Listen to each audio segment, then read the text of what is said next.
بے شک پاکستان کے 25 کروڑ عوام ایسی عدلیہ چاہتے ہیں جو سیاسی حالات و واقعات اور نظریہ ضرورت سے مکمل آزاد ہو۔ تاہم پچھلے ہفتے سپریم کورٹ کے فل بینچ کی جانب سے پی ٹی آئی کو مخصوص نشست دینے کے اکثریتی فیصلے نے اعلیٰ عدلیہ میں نظریاتی تقسیم کے تاثر کو ہوا دی، اور اس پیش رفت کے بعد اچانک سپریم کورٹ میں ججز کی تعداد بڑھانے کا فیصلہ سامنے آیا۔ اگرچہ سپریم کورٹ میں 17 ججز کی تمام آسامیاں پوری ہیں، لیکن اتفاق کی بات ہے کہ 12 جولائی کو فل کورٹ کے فیصلے والے دن ہی چیف جسٹس جناب قاضی فائز عیسیٰ نے جوڈیشل کمیشن آف پاکستان کا اجلاس بنانے کے لیے خط لکھا، جس کے مطابق کل 19 جولائی کو سپریم کورٹ میں 4 ایڈ ہاک ججز کی 3 سال کی تعیناتی پر غور ہونا ہے۔ چیف جسٹس قاضی فائز عیسیٰ کے نامزد کردہ 4 ریٹائرڈ ججز میں سے جناب جسٹس مشیر عالم اور جسٹس مقبول باقر، جن دونوں کا تعلق سندھ سے ہے، انہوں نے ایڈ ہاک جج بننے سے معذرت کر لی، جبکہ جسٹس سردار طارق مسعود اور جسٹس مظہر عالم میاں قیل نے بظاہر خاموش رضامندی کا اظہار کیا ہے۔ آرٹیکل 182 کے تحت سپریم کورٹ کے ریٹائرڈ ججز کی بطور ایڈ ہاک جج تعیناتی ہو سکتی ہے،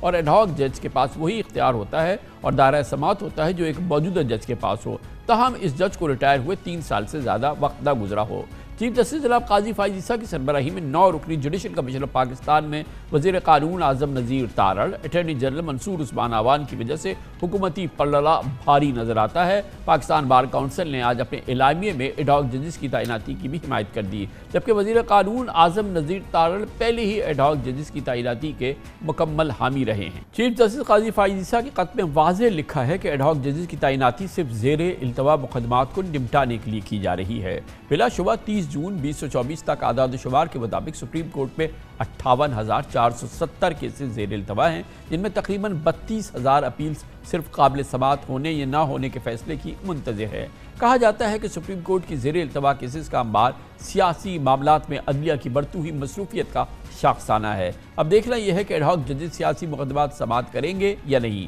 پی ٹی آئی کے حلقوں میں یہ تاثر ہے کہ چیف جسٹس اپنے ہم خیال ججز کو ایڈ ہاک ججز لگا کر نظریاتی کنٹرول بڑھانا چاہتے ہیں۔ یہ بہرحال ایک سیاسی ویو ہے پی ٹی آئی کا، اور پی ٹی آئی نے سپریم کورٹ میں اسی لیے 4 ایڈ ہاک ججز تعیناتی کی مخالفت کر دی ہے۔ اہم موضوع ہے، متنازعہ بہرحال بن گیا ہے، اور اس پر بات کرنے کے لیے اسلام آباد میں ہمارے ساتھ موجود ہیں عدالتی امور کے ممتاز سینئر صحافی جناب حسنات ملک۔ بہت بہت شکریہ حسنات ملک صاحب۔ یہ بتائیے گا کہ بظاہر تو مجھے ایک لیمین کے حیثیت سے قباحت نظر نہیں آ رہی، 58,000 کیسز پینڈنگ ہے، اور اگر اسٹرینتھ بڑھائی جا رہی ہے سپریم کورٹ کی، اور اس کا مقصد صرف یہ ہے کہ اس انبار کو جو ہے ایڈریس کیا جائے اور ان کو ڈسپوز آف کیا جائے، تو اس میں کوئی قباحت تو نہیں ہونی چاہیے، یا کیا یہ جو اعتراضات ہیں ان کو آپ کیسے دیکھ رہے ہیں؟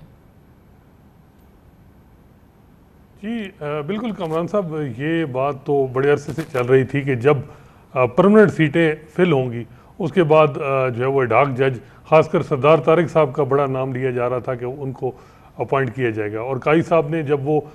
سینئر پونی جج تھے اس وقت سے ان کو کہہ رہے تھے کہ آپ نے آنا ہے، کیونکہ فوجداری سائیڈ کا، کرمنل سائیڈ کا جج اس وقت سپریم کورٹ میں اویلیبل نہیں تھا، وہ کہ ابھی لاہور ہائی کورٹ سے ملک شہزاد احمد سپریم کورٹ میں آ گئے۔ کوئی قباحت نہیں، اس میں کوئی شک نہیں کہ پینڈنسی بہت ہے، لیکن ٹائمنگ جو ہے جس کی وجہ سے پی ٹی آئی کو خدشات ہیں۔ اب یہ دیکھنا ہے کہ کیا کل جوڈیشل کمیشن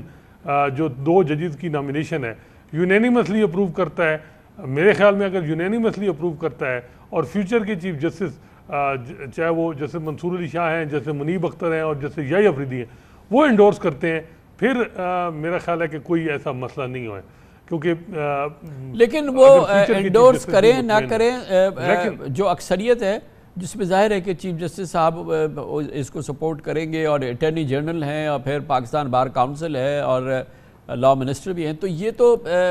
میجورٹی تو وہاں ہے نا، یہ تو پھر ہو تو جائے گا اگر جی بالکل، وہ اگر 5-4 سے فیصلہ آتا ہے، اور 5 جو ممبران ہیں، جو چاہے وہ چیف جسٹس قاضی فائز ہو، یا حکومت کے 2 ممبران ہوں، یا جو ہے وہ بار کے ممبر ہیں جیسے امین الدین خان ہیں، تو یہ اگر 5 ہوتے ہیں تو اس کا کوئی جو ہے وہ امیج اچھا نہیں جائے گا اس اپوائنٹمنٹ کا، اور آپٹکس جو ہے وہ پورے ملک میں کہ جی 5-4 سے جو ایک سینئر پونی جج تھا آج سے 4-5 مہینے پہلے، اور اس کی اپوائنٹمنٹ جو ہے وہ 5-4 سے ڈھاک ہو رہی ہے، وہ کوئی عدلیہ میں اس کا اچھا نہیں میسج آئے گا پورے ملک سے۔ اچھا یہ بتائیں کہ جو اصل پرابلم ہے، جو پی ٹی آئی کو اعتراض ہے کہ اگر یہ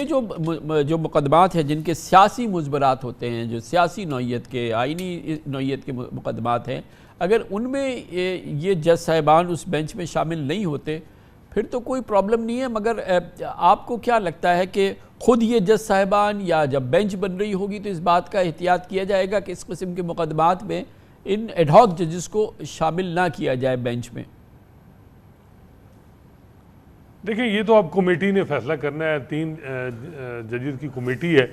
اور میرا خیال ہے کہ ان 2 ججز کو کنٹروورسی سے بچنے کے لیے خود ہی کہہ دینا چاہیے کہ پولیٹیکل کیسز میں، ہائی پروفائل کیسز میں ہمیں ان بینچز میں نہ بٹھایا جائے۔ اور پھر یہ ہے کہ ان کمیٹی کو بھی احتیاط کرنی چاہیے کہ جب پرماننٹ ججز موجود ہیں تو اگر ایڈ ہاک جج کو شامل کر کے اور برتری کسی ایک سوچ کی بڑھتی ہے تو اس کا کیا جوڈیشری پہ اثر پڑے گا۔ تو یہ ایک بات ہے، اصل اس میں کوئی شک نہیں ہے کہ یہ ججز جو ہیں چیف جسٹس قاضی فیصل کے ہم خیال ہیں، جو موجودہ حکومت ہے وہ بہت خوش ہے، پی ٹی آئی کو کچھ خدشات ہیں دونوں ججز سے،